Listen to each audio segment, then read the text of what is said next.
Hello guys, welcome back to my channel. It is currently July and outside in England it is rainy, it is cold, it's just horrible. So I'm in a bit of a cozy mood. I've made myself a cup of tea and I've got my nice lights on in my room and I feel like it's literally autumn right now even though it's July, so I don't know what's going on with the weather. But anyway, I thought in today's video I would just film like a little cozy catch-up video. I thought we could sort of talk about like what it's like to be a content creator, like as my job, sort of like what goes on at events and just all fun stuff like that, because whenever I like meet people in real life they're always really like curious about my job and like how it all works. So I think I'm just going to try and talk about that in this video while I drink my cup of tea. But yeah, I hope you enjoy. Maybe like go make yourself a cup of tea, maybe put this on while you're like tidying your room or doing something, because I always love having a YouTube video on in the background whenever I'm doing anything. So yeah, I hope you enjoy, and hopefully if you're tidying your room, whatever you're doing, hopefully you get it done while you watch this. But yeah, let's get into it. Okay, so first of all I'm going to give you a bit of a background of like what I do for a job, when I started doing this, etc, etc. So I started posting TikToks in lockdown. I feel like that's such a classic like boring story that a lot of like TikTokers have. But yeah, I basically just started posting when I was bored. My A-level exams got cancelled, so I literally had nothing to do like all the summer of 2020, so I just started posting TikToks. And I actually started posting like Gossip Girl TikToks about the TV show. If anyone follows me from that time, like you have been here a long time, like that's like 3 years ago. But yeah, I started posting TikToks about Gossip Girl because I was like rewatching the show at the time, and then gradually I sort of transitioned into more like fashion content because I'd finished watching the show, and like my main thing I like about Gossip Girl is the fashion, and I've always loved like trying on outfits and stuff, so I basically just started making outfit videos. And then as my TikTok grew, I then started posting on Instagram and like posting Instagram reels, and that's when my Instagram like really took off. And then more recently I've been doing a bit of YouTube, so I've like been posting my YouTube shorts, which I'm sure some of you guys might watch, and some long videos like this one. So yeah, that's sort of like my story of my job, alongside doing all this social media stuff. Obviously I said at the time, in 2020 I'd just finished my A-levels because they were cancelled, and then I had a gap year where I just worked at a supermarket and was still like posting. And then in 2021 I went to uni, so I've just finished my second year of uni, so I'm studying business, so it kind of links to my job in a way. Like it sort of gives me some like theory knowledge based on the whole social media like marketing sort of side of stuff. But yeah, that's basically where I am up to at this point. If you don't know me, that's like a little bit of background about what I do and like who I am. But yeah, so that's basically a history of what I've been doing on social media, how long I've been doing it for. But I'm now going to talk about like the money side of things, because whenever I have like friends in real life that I know, like, and I catch up with them, they're always really interested about like how influencers or like, you know, YouTubers, whatever, how people earn money. Because I think if you're not sort of part of the industry, like it can be like confusing, like it's not really clear. It's not like a normal job where you get paid a salary and you know how much people earn, whereas this job, it's so like different from person to person, from month to month even. So I'll give you a bit of an overview of like the main ways that content creators can make money, or at least how I do.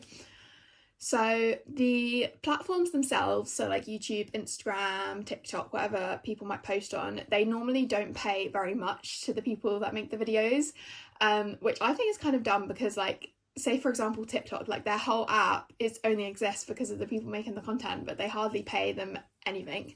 But yeah, out of those three main platforms, YouTube probably pays the most because they have their like ads before their long videos, and they have this scheme called like the YouTube like ad monetization thing, and you basically get paid per views. But the money isn't amazing. Like for me, at least with my size of channel, I definitely could not live on the money. Like it's not enough money as a normal job. And then TikTok, you also get paid per views, but the money is way less than YouTube. Like you literally, if a video gets like 1 million views on TikTok, you might get like £20. It's not much. And obviously if your videos aren't getting 1 million views every single video, you're not going to be earning much money from that.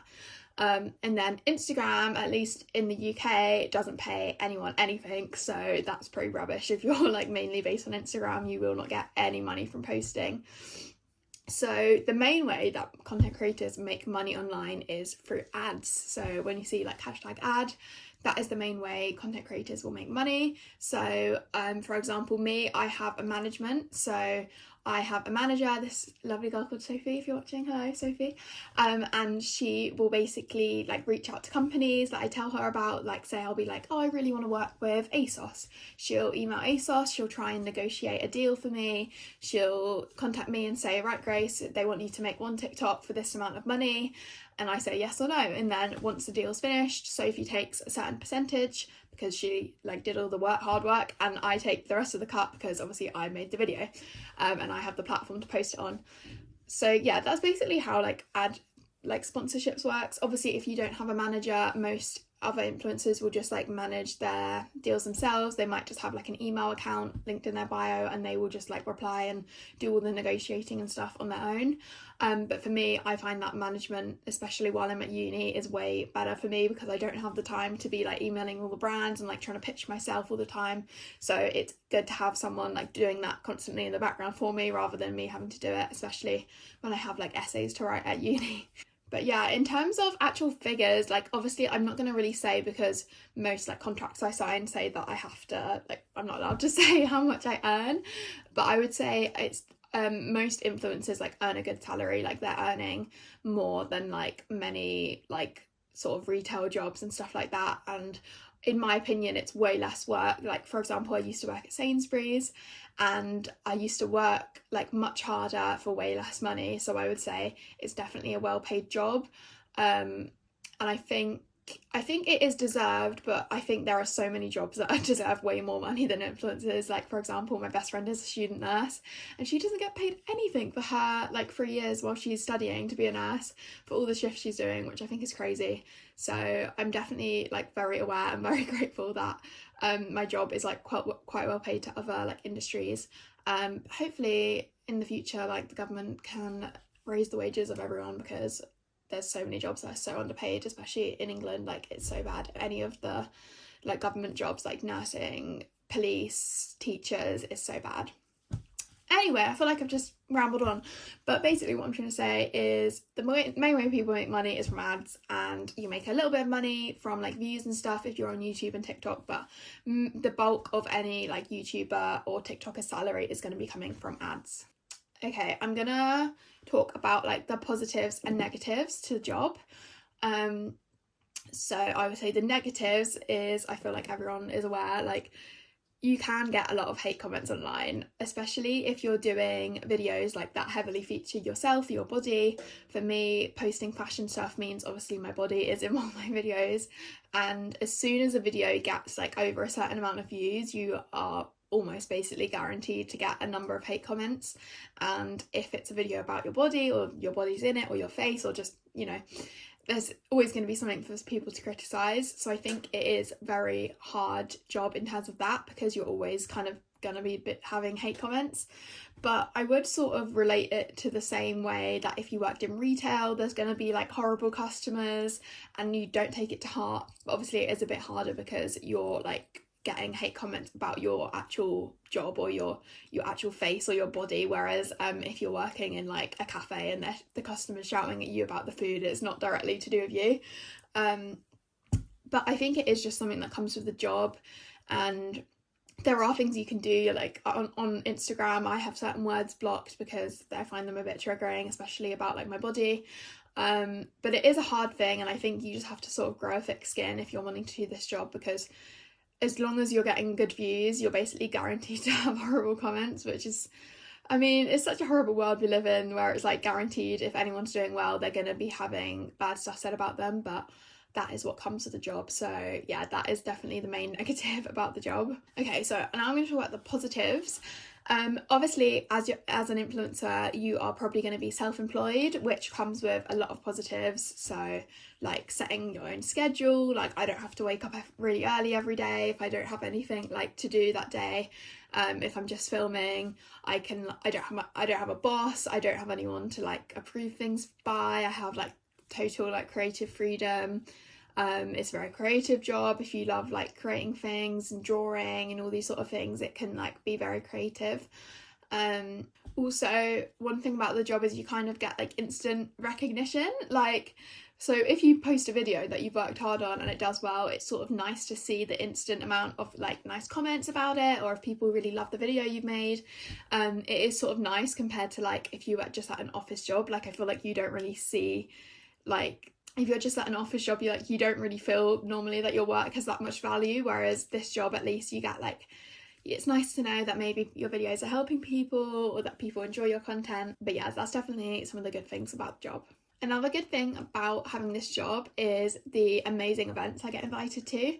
So a lot of brands will have like launch parties, you might get invited to like movie premieres and all these sorts of things, which I just think is crazy. Like, I went to a movie premiere around Christmas time and it was the first one I'd been to, and it was just like crazy to be surrounded with like actual celebrities and like even just YouTubers and influencers that I'd watched since I was little. Like, it is crazy, and especially because I feel like I grew up watching YouTube and like watching all the UK YouTubers, and then now that I have only been doing this job for a few years, like if I'm at a party and those same people I grew up watching are there, I'm like literally fangirling inside, but I try and play cool. But it is really cool to be like in the same world as all these celebrities and people. I'm going to the Barbie premiere next week and I'm literally so terrified because I'm like, oh my god, Margot Robbie's gonna be there, and what if I need to look amazing, I need to wear pink. I've ordered all pink outfit. But anyway, yeah, basically the events are a very good perk for the job, even though they are very scary. Like, I do get very anxious sometimes. Like, I do turn a lot of events down if I don't get someone to take with me. If they don't let me have a +1, then normally I won't go because I'm too scared to go into things on my own. But if I know someone that's going, or I can bring my manager or one of my friends, then I have a great time. I feel like this has been the most random video. I don't even know what I've said. I think I kind of gave you an overview of the job and like the benefits and stuff like that. But if you have any questions in the comments or any other video ideas, please let me know, because I feel like I always say this on my YouTube, but I never know what to film long videos about, because I feel like any sort of fashion stuff, I sort of cover all bases in my short videos, so I feel like there's not much fashion stuff I can talk about on here. Or yeah, basically just let me know in the comments what you want to see for me in next week's video. I'm going to finish my cup of tea, which has now gone a bit cold. And yeah, I hope you enjoyed this. Hopefully this gave you a bit of an insight into the job and what I get up to. But yeah, I hope you're all having a good week, and I will see you in next week's video.